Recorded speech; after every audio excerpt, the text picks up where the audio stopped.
एक भजन है, लगन कठिन मेरे भाई, गुरु से लगन कठिन मेरे भाई। बहुत कठिन है। लगन बिना काज न सरे हैं, जीव परलय हो जाए, गुरु से लगन कठिन मेरे भाई।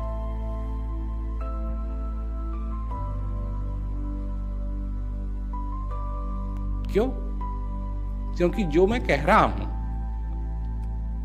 ये तुमको समझ में तो आ रहा है, पर इसको सही करने के लिए तुम्हारे को डर लगता है, और किसी चीज को न करना उसका बहाना बना देना कि नहीं हमारे पास समय नहीं। अगर कोई कहे जी मैं आपसे मिलना चाहता हूं और तुम नहीं मिलना चाहते, हो सकता है कि तुम करो पता नहीं क्या कहेगा, हो सकता है कर्जा मांगे, हो सकता है कुछ और करे, कुछ हो सकता है और करे। अभी टाइम नहीं है, बाद में। ये भी एक भय है। और भजन अभ्यास करना, अभी टाइम नहीं है, क्या ये भी एक भय है?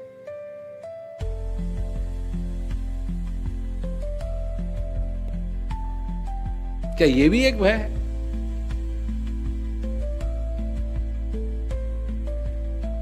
क्योंकि अंदर से कुछ चीज कहती है नहीं। दो बातें हैं ना दो बातें हैं, एक तरफ तो मोहन, एक तरफ तो विष्णु। और विष्णु का जो रूप है वो है सर्वश, प्रकाश, शांत।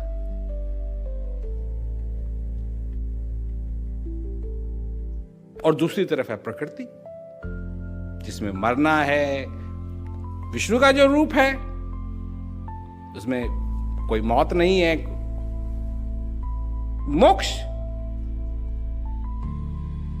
और फिर ये प्रकृति है, इसमें मर भी रहे हैं, ये भी है, वो भी है। इसे कहते हैं, ये भी विष्णु का रूप है। तो जानते हो इस रूप को क्या कहा जाता है? इस रूप को कहा जाता है मोहिनी। प्रकृति का जो रूप है ये हुआ मोहिनी, और विष्णु का जो असली रूप है विष्णु, जो मेल है, पुरुष है, मोक्ष। और ये जो है ये फीमेल है।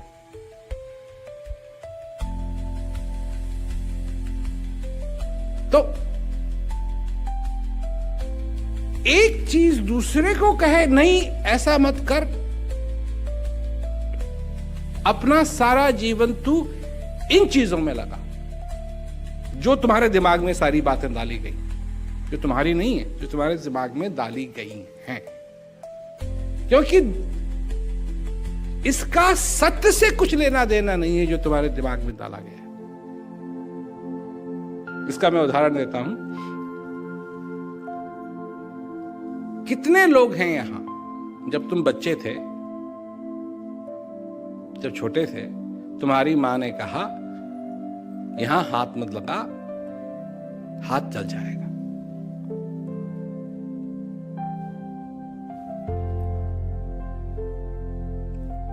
याद है? भूल गए? कभी नहीं कहा तुम्हारी मां ने? या तुम्हारी मां कहती थी दाल दाल? नहीं, तुम्हारी मां ने कहा ना हाथ जल जाएगा, गर्म चीज को हाथ मत लगा, हाथ जल जाएगा। है? कितने लोग हैं यहां बैठे हुए जिनका हाथ जला हुआ है? तो मां ने तो डाला ना ख्याल, फिर भी उसका कोई असर तुम्हारे पे नहीं हुआ जब तक तुमने अपने आप उस चीज का अनुभव नहीं कर लिया। जब जल गया तो भैया, तब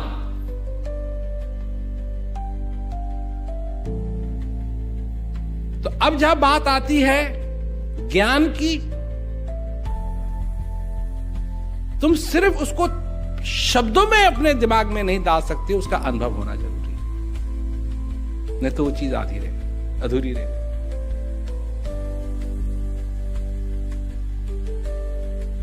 और जहां तक इस दुनिया का सवाल है, क्या कर रहे हो तुम? क्या कर रहे हो? कई लोग हैं जिनको क्रियाओं पे विश्वास नहीं है, काम करती हैं, नहीं करती हैं, ये भी भय है। और हो सकता है मेरे पे काम नहीं कर रही हो, और पे काम करती हूं, ये भी भय है।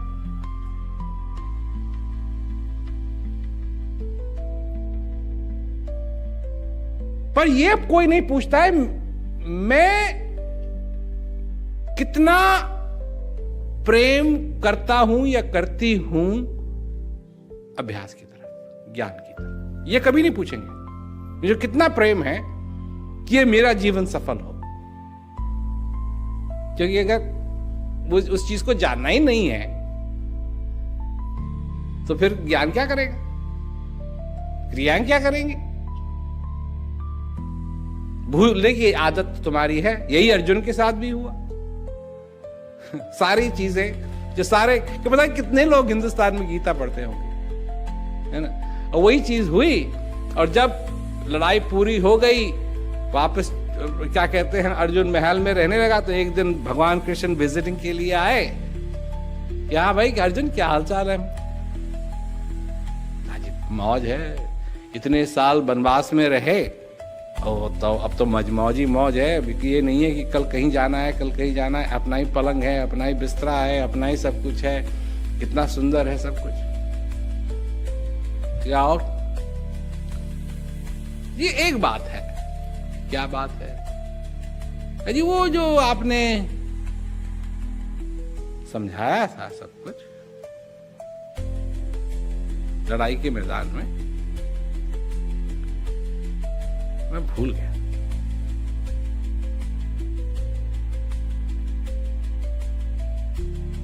जिससे प्रेम करते हो, जिस चीज से प्रेम करते हो, उसको तो भूलते नहीं हो।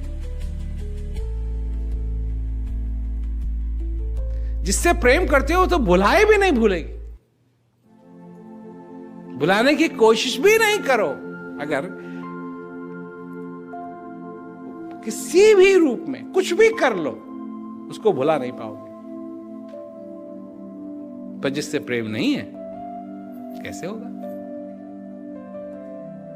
बैठ के अभ्यास करना।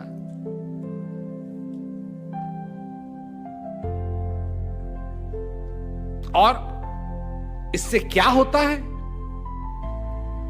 जो अनुभव होता है वो तुम्हारे दिमाग को अगर पसंद हो ना हो, पर तुम्हारे हृदय को जरूर पसंद। हृदय को तसल्ली मिलती है, हृदय खुश होता है, अंदर से खुशी आती है। चाहे बाहर से कितनी भी बारिश हो रही हो, संकटों की बारिश चाहे कितनी भी हो रही हो, फिर तुमको अंदर से प्रेरणा मिलती है अपनी शक्ति, अपने अंदर की शक्ति।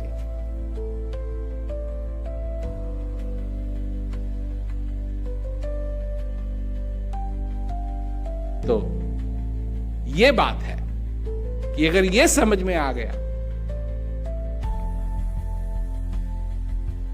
और इस जीवन को इस प्रकार अगर जी लें,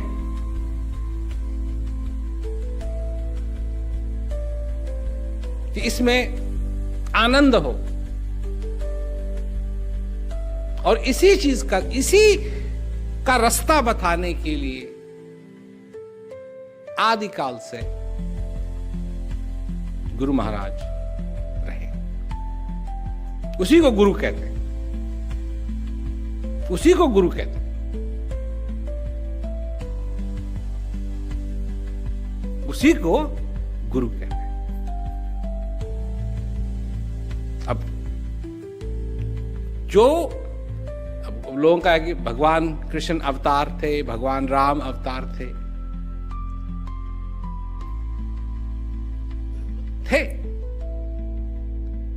पर उस शक्ति ने द्वारा जन्म लिया जो मनुष्य का हित चाहती है। जब भी वो शक्ति मौजूद होती है जो मनुष्य का हित चाहे। चाहे अवतार कह लो, चाहे कुछ भी कह लो। और गुरु वो हैं जो रास्ता बताने के लिए आते हैं। उनका उस महाभारत से कोई संबंध नहीं है, क्योंकि गुरु जानते हैं कि बिना महाभारत के हुए हुए तुम्हारे जीवन के अंदर महाभारत हो रही है। उस महाभारत से निकालने के लिए आते हैं। महाभारत लड़ाने के लिए नहीं, महाभारत से निकालने के लिए आते हैं। यह है गुरु का महत्व। और गुरु नाम का नहीं हो सकता है कभी भी। तो समझ में आनी चाहिए बात। एक तो अवतार है जो ये कह रहा है कि ठीक है ये होना है, परंतु ये जो इस जीवन का, जो जीवन की महाभारत है, इससे कौन निकालेगा? ये महाभारत तो हो रही है,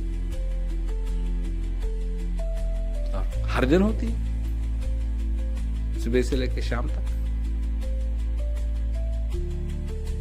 और फिर शाम में भी कोई छोड़ता थोड़ी। वही चीज जो तुमको सारे दिन दुखी करती रहती है, फिर वो रात को भी दुखी करती है, वही जगाती है, वही परेशान करती है।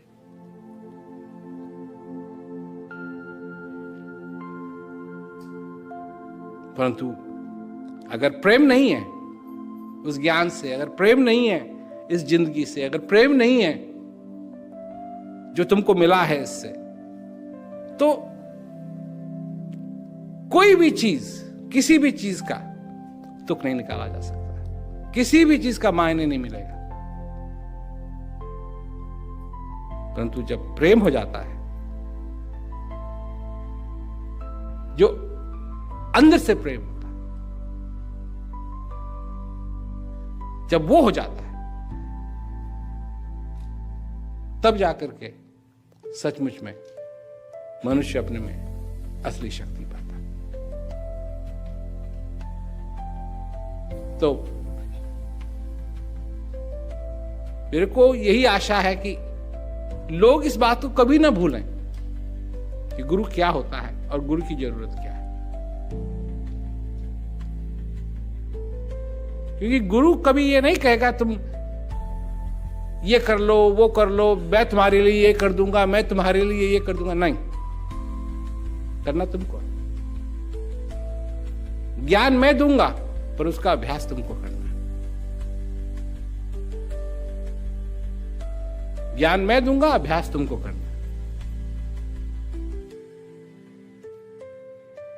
और यही एक चीज है जिससे अगर तुम्हारा लगाव हो गया तो ये आखिरी श्वास तक तुम्हारे साथ लगी रह सकती है। सबसे बड़ी बात और कोई नहीं।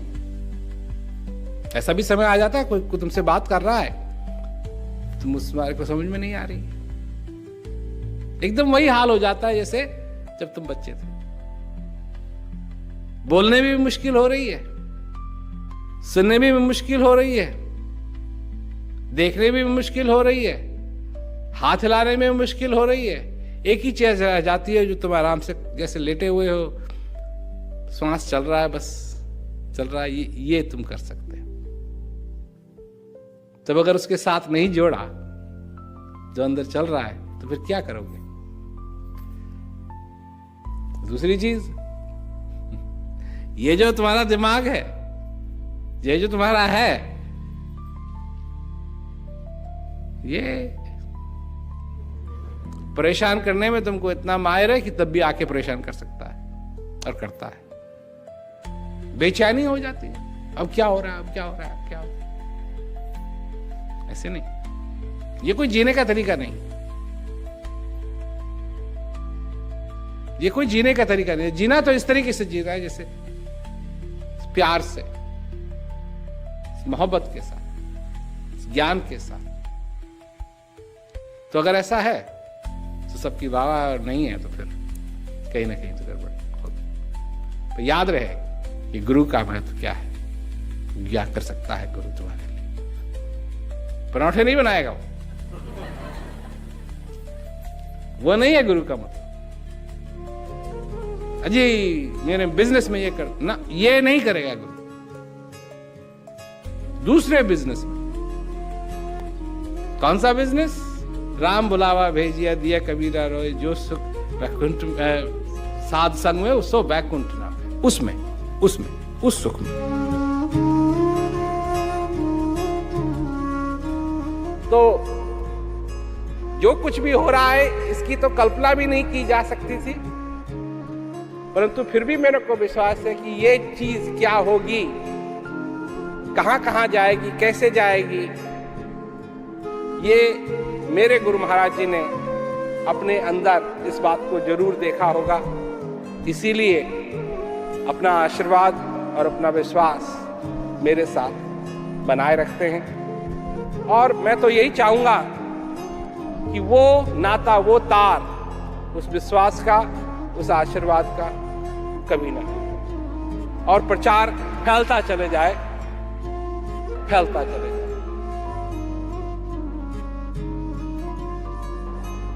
शांति की चाह तो बहुत समय से चली आ रही है, परंतु शांति तभी होगी जब हर एक दिया जलेगा। एक समय था कि कैसे होगा नहीं मालूम था। आज कम से कम यहां बैठे हुए मैं कह सकता हूं कि बहुत सारे दिए जलने लगे हैं, प्रकाश होना शुरू हो गया है। कहीं भी जाओ, जैसे सूरज का भी प्रकाश धीरे धीरे ही चालू होता है, एकदम से नहीं, धीरे। कभी देखा होगा, अगर नहीं देखा है तो सवेरे जरा जल्दी उठ के देखो, ऐसा लगता है कि कहां है किसी को नहीं मालूम। फिर एक तारा निकलता है और उसके नीचे फिर धीरे धीरे धीरे रोशनी शुरू होती है। धीरे धीरे धीरे धीरे धीरे धीरे धीरे करके पूरी की पूरी रोशनी होती है। मैं कम से कम ये तो कह सकता हूं कि हाँ, जहां वो सूरज उगेगा वहां रोशनी चालू हो गई। इतने दिए जल रहे हैं, उन दियों का जलना व्यर्थ नहीं जाएगा। जो कुछ भी तुमने कोशिश की है, कितने लोगों को यहां बुलाया, जो भी तुम प्रचार कार्य में कोशिश करते हो, जो भी कोशिश करते हो, वो व्यर्थ नहीं जाएगी, वो व्यर्थ नहीं जाएगी। चाहे कोई कैसी भी कोशिश करे, किस भी टीम में रह करके कोशिश करे, कोई अपने जेब से 1 रुपया निकाल के देता है, वो 1 रुपया व्यर्थ नहीं जाएगा, वो 1 रुपया व्यर्थ नहीं जाएगा। कोई अपने हाथ से क्या कहते हैं फर्श की सफाई करता है, वो सफाई व्यर्थ नहीं जाएगी, वो सफाई व्यर्थ नहीं जाएगी कभी। कोई खड़ा होकर के किसी आदमी को हमारी डीवीडी या हमारी मैगजीन देता है, वो कोशिश जो तुम करते हो, जब तुम किसी को बताते हो ज्ञान के बारे में, वो कोशिश कभी व्यर्थ नहीं जाएगी। उसी कोशिश के कारण आज ये माहौल बना है। किसी की कोशिश थी, ऐसे व्यक्ति की जिसको न तुम जानते हो न मैं जानता हूं, किसी ने ज्ञान लिया, अपना प्रेम का संबंध बनाया और कोशिश की। क्या कोशिश की, क्या फल मिला, उसको मालूम है। और आज तुमको क्या फल मिल रहा है, ये उसकी कोशिश के कारण। जो कुछ भी उसने किया, किसी ने आके आटा गूंदा, किसी ने आके आटा साफ किया, किसी ने आके रोटी बनाई, किसी ने आके दाल बनाई, किसी ने खाने के बाद जो जगह थी उसको साफ किया। परंतु ये सारी की सारी कोशिश प्रचार कार्य में कभी व्यर्थ नहीं जाती। इसका फल जरूर मिलता, सेवा का फल जरूर मिलता है।